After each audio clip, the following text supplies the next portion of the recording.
विशाखा अंग देश की रहने वाली एक राजकुमारी थी। उनका विवाह श्रावस्ती महानगर वर्धमान के पुत्र मृणाल के पुत्र वर्धमान से हुआ। ससुराल में कुछ दिन रहने के बाद ससुर से पूछे कि पिताजी साग सब्जियां भोजन अच्छे बनते हैं ना? कि हाँ बेटी, जिस दिन से तुम आई हो स्वाद बढ़ गया है। वो अंतःपुर सुन कर चली गई।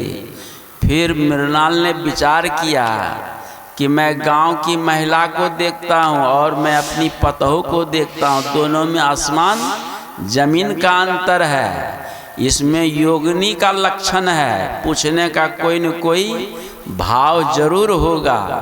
दासी से कहवाकर विशाखा को निकट बुलाया कि विशाखा, तुम्हारा पूछने का क्या आशय है कि भोजन साग सब्जियां अच्छी बनती है ना?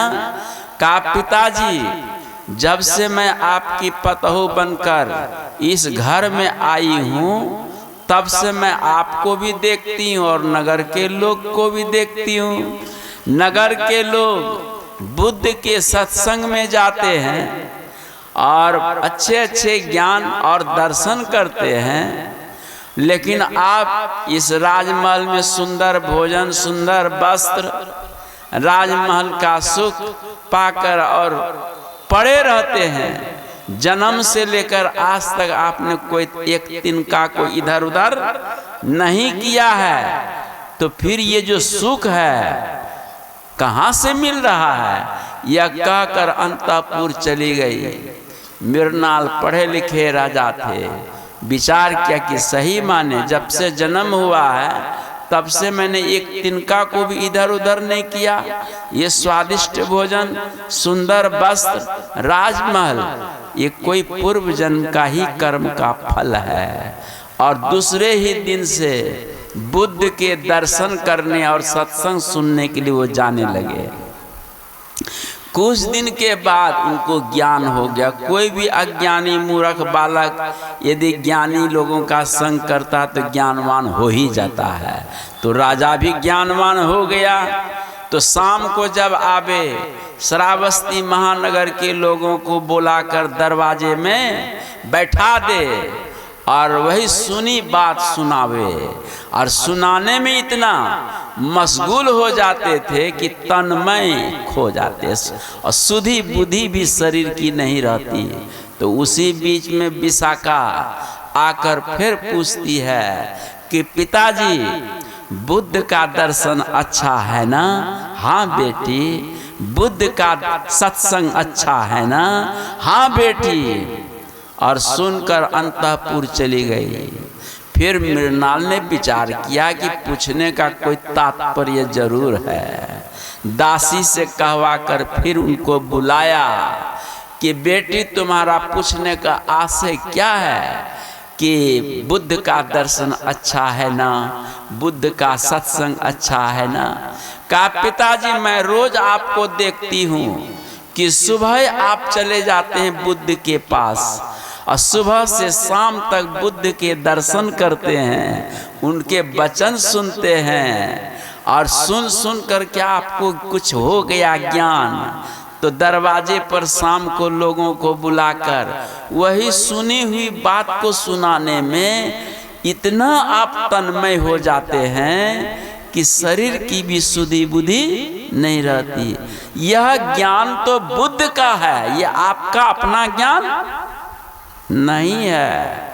पिताजी, दूसरे के ज्ञान को सुनाने में, सुनने में इतना सुख आपको है, जब आपको निज ज्ञान मिल जाए कितना सुख होगा पिताजी। इतनी बात सुनते ही कहा, बेटी वो निज ज्ञान क्या है, मुझे बता दो। कहा कि पिताजी, बताने का आदेश नहीं है बुद्ध का। यदि आप जानना चाहते हैं, बुद्ध करुणा की मूर्ति है, आप उनके पास जाएं और अपनी जिज्ञासा रखें, वो अवश्य आपको निज ज्ञान प्राप्ति का उपाय बताएंगे। दूसरे दिन मृणाल सुबह वहाँ पहुँचते हैं, साष्टांग दंडवत प्रणाम किया और बुद्ध पूछते हैं, कहो राजन क्या समाचार।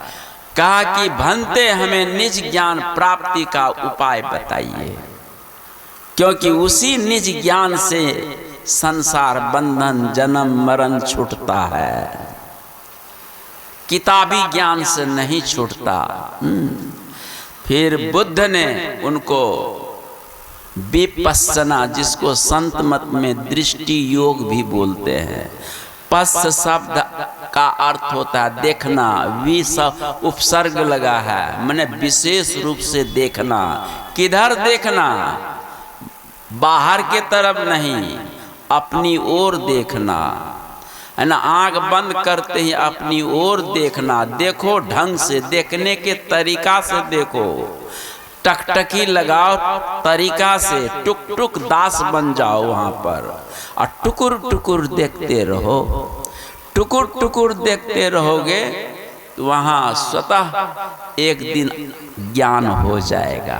बस देखने का अभ्यास डालिए, बस देखने का केवल अभ्यास डालना है, टुकुर टुकुर करके, है ना। लेकिन कुछ नहीं सोचना है, मन को बिल्कुल खाली करके टुकुर टुकुर देखना है, तो आपको वास्तविकता का पता लग जाएगा।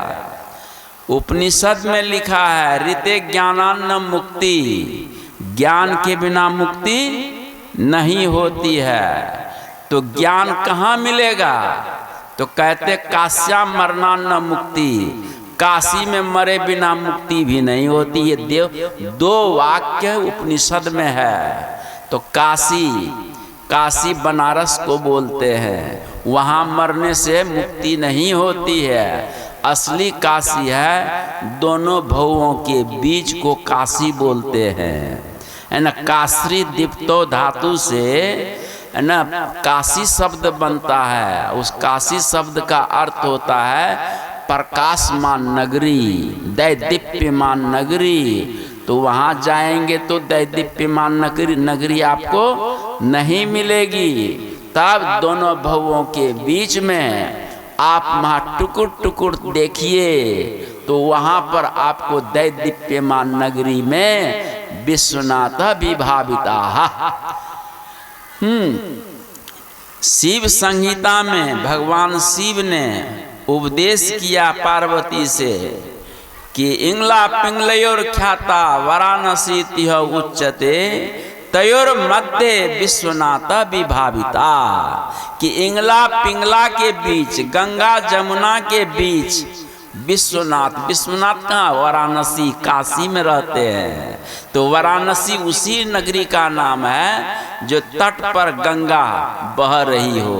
तो तट पर यहाँ गंगा जमुना जो नासिका है यही है। इसके जो तट है इसी को वाराणसी कहिए या काशी कहिए। और वहाँ पर यदि आप ठीक ढंग से देख रहे हैं तो वहाँ आपको ज्ञान हो जाएगा, है ना। विश्वनाथ विभाविता, प्रकाश पुंज के साथ विश्वनाथ अर्थात सद्गुरु विराजमान है। और वही सद्गुरु के पास जाते ही आत्म ज्ञान होता है।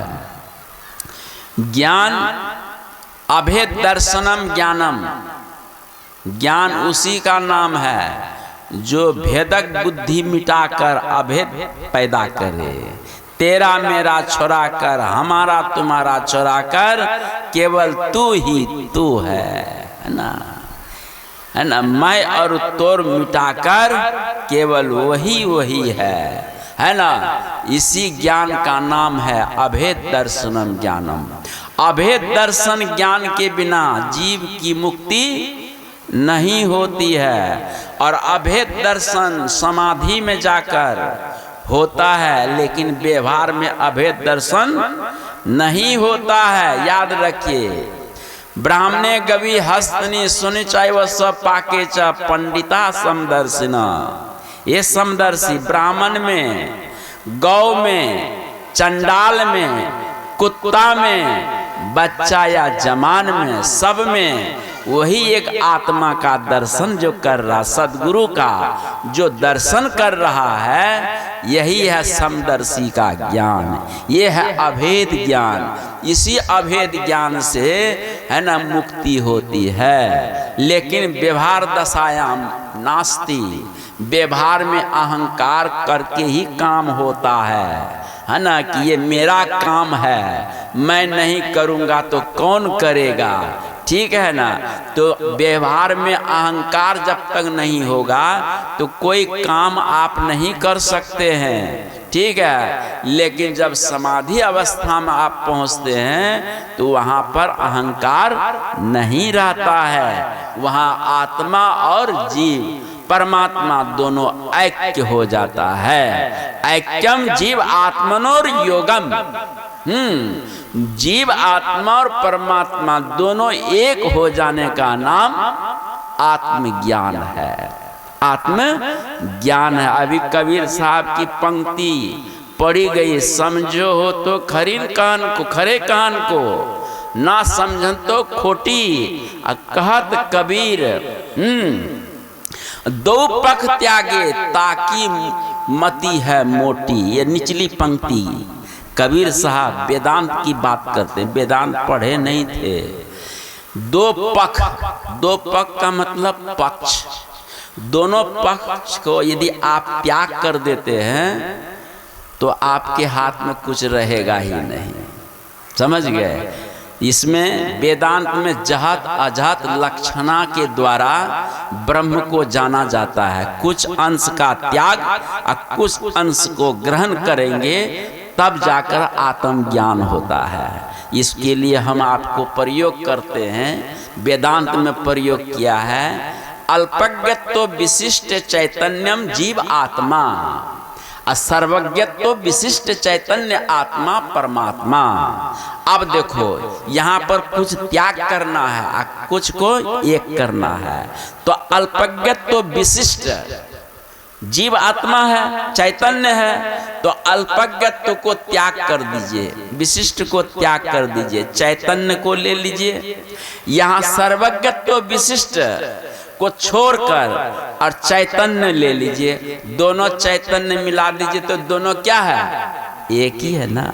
इसीलिए जहत अजहत लक्षणा इसको है ना कहते हैं वेदांत में, दर्शन शास्त्र में। और यही जहत अजहत लक्षणा के द्वारा है ना ब्रह्म को है ना समझा जाता है, तब ब्रह्म ज्ञान होता है। और कहते हैं इसी का नाम है कि कुछ को त्याग करना, कुछ को ग्रहण करने का नाम है ना आत्मज्ञान। जैसे दीपक का प्रकाश और सूर्य का प्रकाश, तो सूर्य को त्याग कर दीजिए और दीपक को त्याग कर दीजिए, दोनों प्रकाश प्रकाश एक ही है। कुछ को हमने त्याग किया और कुछ को एक किया तो दोनों क्या हो गया, एक ही हुआ, दोनों अलग नहीं है। इसीलिए कहा कि दो पक्ष त्यागे, यदि दोनों पक्ष को आप छोड़ दीजिएगा उसकी मति है मोटी, वो क्या समझेगा, समझे, वो नहीं समझेगा। इसीलिए एक पक्ष को त्याग करके एक पक्ष को लेना पड़ता है। तो खैर हम इधर अभी कबीर साहब की वाणी में बाद में आएंगे, पहले उसको हम समझे, ज्ञान को समझें। तो ज्ञान हम गुरु से सुनते हैं, ठीक है, और गुरु से सुनकर फिर हम एकांत में अभ्यास जब करते हैं तो अहम ब्रह्मास्मि का बोध होता है कि अहम ब्रह्मास्मि। तो अहम ब्रह्मास्मि क्योंकि मेरे सिवा जगत में कुछ है ये नहीं, सर्वम खलु इदम ब्रह्मा। यही अभेद ज्ञान है कि सारा जगत एक ब्रह्म है, ब्रह्म के अतिरिक्त दूसरा कोई नहीं है। तो जब अपने आप का ज्ञान होता है तो जीव का जो अज्ञान से मोहित था और डरा हुआ था और दुख से ग्रसित था, वो अपने आप का ज्ञान होते ही सब दुख उसका दूर हो जाता है।